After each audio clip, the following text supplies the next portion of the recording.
तो महाराज कहे कि भजन बने ना बने, एक साथ एक जगह बैठ करके जब उस मालिक को तुम याद करोगे और एक बूंद आंसू जब आंख से निकालोगे, जैसे दुनिया के लिए नौकरी चाकरी बाल बच्चे के लिए हम रात दिन इस दुनिया में रोते चिल्लाते रहते हैं, अगर आपने उस मालिक को याद किया, उनके लिए एक बूंद आंसू चुहा दिया, तो वह मालिक पत्थर नहीं है, पिघल जाएंगे और मालिक की दया कृपा हो जाएगा।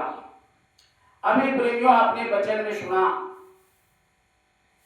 कि जब तक आप गुरु से प्रेम नहीं करेंगे और जब गुरु आपसे प्रेम नहीं करेंगे तब तक यह काम होने वाला नहीं है, चाहे आप जितने दिन लगे रहे। यह काम तभी होगा प्रेमियों जब हम गुरु से प्रेम करेंगे, और जब हम गुरु से प्रेम करेंगे तो गुरु हमसे प्रेम करने लगेंगे। गुरु महाराज ने कहा कि जब गुरु के वचन को सर पर रखोगे तो तुम्हारा कोई बाल बाका नहीं होगा। कहा कि गुरु को सर पर रखिए चलिए आज्ञा माहे, कहे कबीरता दास के तीन लोक भय नाही। तीनों लोक के कर्ता करे सो ना करे, गुरु करे सो होए। यानी गुरु जब चाह देंगे तो तीनों लोक का मालिक कुछ बिगाड़ नहीं सकता। इसलिए सबसे पहला काम है हम गुरु को खोज करें, गुरु को सर पे रखें। जब गुरु के वचन को सर पर रखकर चलने लगेंगे तो गुरु कहीं दूर नहीं है। जब गुरु नामदान दे देते हैं तो कहते हैं कि अंग संग हो जाते हैं, होत न कभी दूर, कभी दूर नहीं होते हैं, बराबर अपने प्रेमियों के पास रहते हैं। कैसे प्रेमियों को? जो प्रेमी उस मालिक को, प्रभु को, परमात्मा ईश्वर को यानी गुरु को अपने सर पर रखते हैं, उनके वचन को सर पर रखते हैं। तो प्रमुख है संत मत में गुरु के आदेश के पालन, यानी गुरु के वचन का पालन करना ही गुरु भक्ति है, और कुछ गुरु भक्ति नहीं है, और कोई भक्ति नहीं है। गुरु के वचन को अगर हम मान करके और चल रहे हैं, सर पे उनके वचन को हमेशा रख रहे हैं, तो हमारा काल कोई बिगाड़ नहीं सकता है। और जैसे गुरु के वचन सर से नीचे उतरा, जैसे गुरु के वचन को हम भूले कि फिर इस दुनिया का कोई ताकत आपको ताको काल घसीटिया बचा न सके कोई। अगर गुरु के वचन भूल गए प्रेमियों तो इस काल के देश में कोई ऐसी शक्ति आपको बचा नहीं सकता, न देवी न देवता न कोई ईश्वर, कुछ नहीं।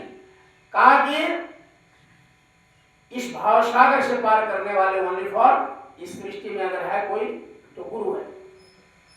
गोस्वामी जी महाराज ने रामचरितमानस में भी लिखे कि गुरु बिनु भव निधि तरे न कोई, चाहे बिरंचे संकर्षम हुई। यानी गुरु के बिना इस संसार में भवसागर से पार करने का प्रेमियों कोई उपाय नहीं है, कोई रास्ता नहीं है। चाहे आप शंकर के समान भी बन जाए फिर भी आप इस भवसागर से पार नहीं कर सकते। ये हमारे गुरु महाराज नहीं कहते, ये रामचरितमानस कहते कि गुरु बिन भव निधि तरे नहीं। बिना गुरु के आज तक किसी को नहीं, पलटू साहब, भीखा साहब, दरिया साहब, कबीर साहब, सावन सिंह महाराज, इतने गुरु आए इस धरती पर और अपने समय में सबको यानी साधना करा करके और पार किए।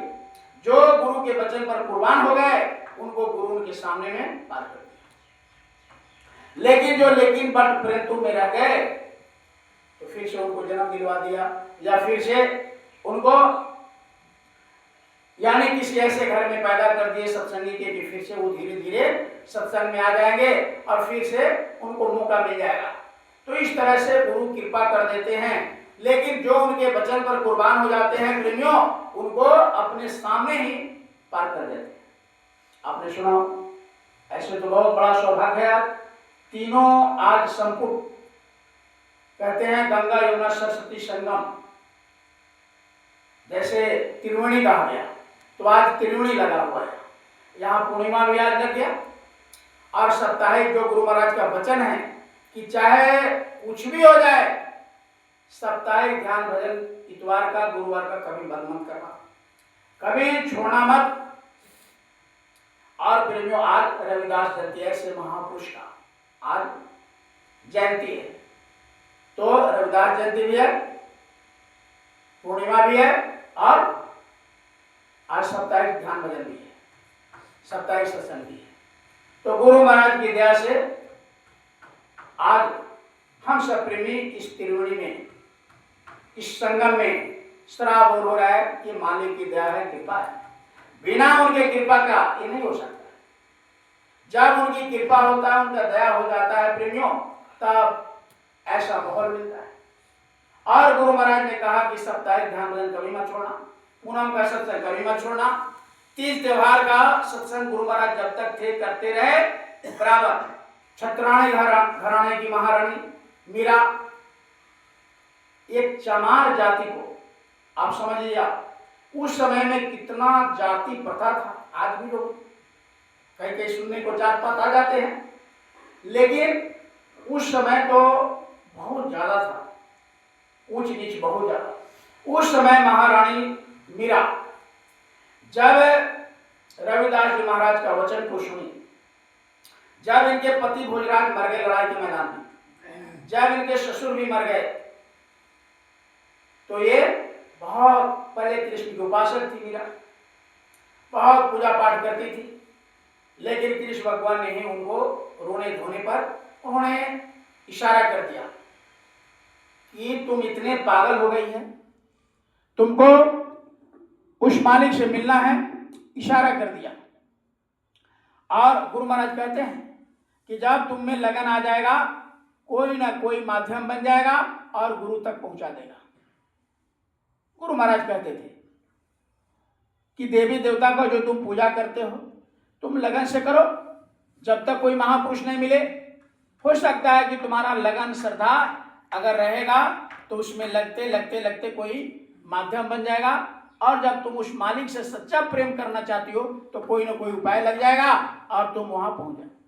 इतने प्रेमी हम सब बैठे हैं, कोई भी प्रेमी ऐसा नहीं है।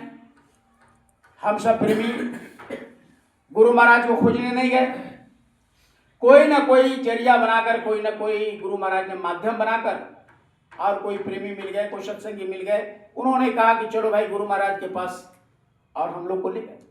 हम वहां गए और हम लोग मालिक से मिले, दीक्षा नामदान हुआ, अब उस कार्य में लग गए। ठीक उसी तरीके से मीरा को बड़ा तकलीफ हुआ जब उनके भोजराज पति एक्सपायर कर गए, मर गए, उनके ससुर भी चले गए, इस तरह से सास भी चली गई, अब अकेली बच गई। उनके पास एक कूदोबाई ननद थी और देवर राणा, जो इनको भक्ति करने से बड़ा तकलीफ उनको था कि गुरु बना लिया चमार को, अछूत जात को, ऐसे वैसे।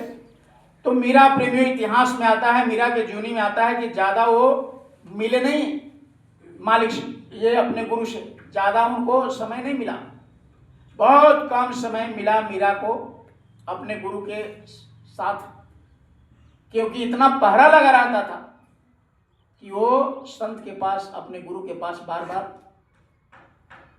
हम लोग कैसे हैं, जब मन किया चलो होली में चले गए, भंडारे में चले गए, लेकिन उनको ऐसा नहीं था, उन पर पहरे लगा रहता था।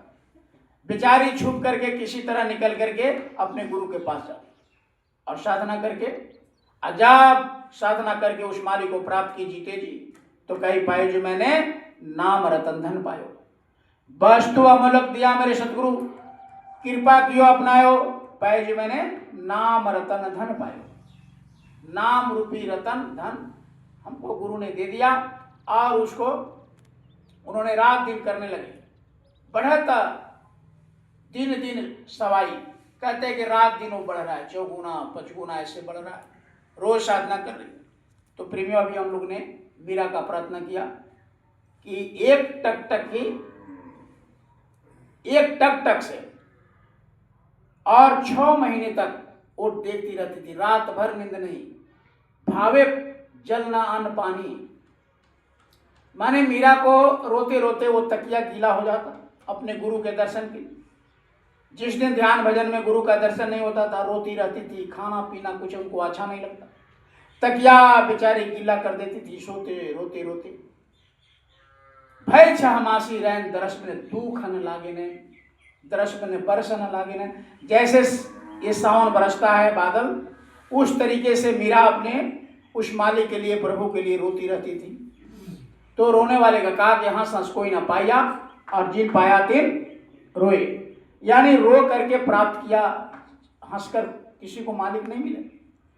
मीराबाई, पलटू साहब, भीखा साहब, प्रहलाद, सबको देखिए, ध्रुव, सब लोगों ने बहुत रोया, तड़पा, तब जाकर के मालिक का दर्शन हुआ। अपने गुरु महाराज को देखिए, अपने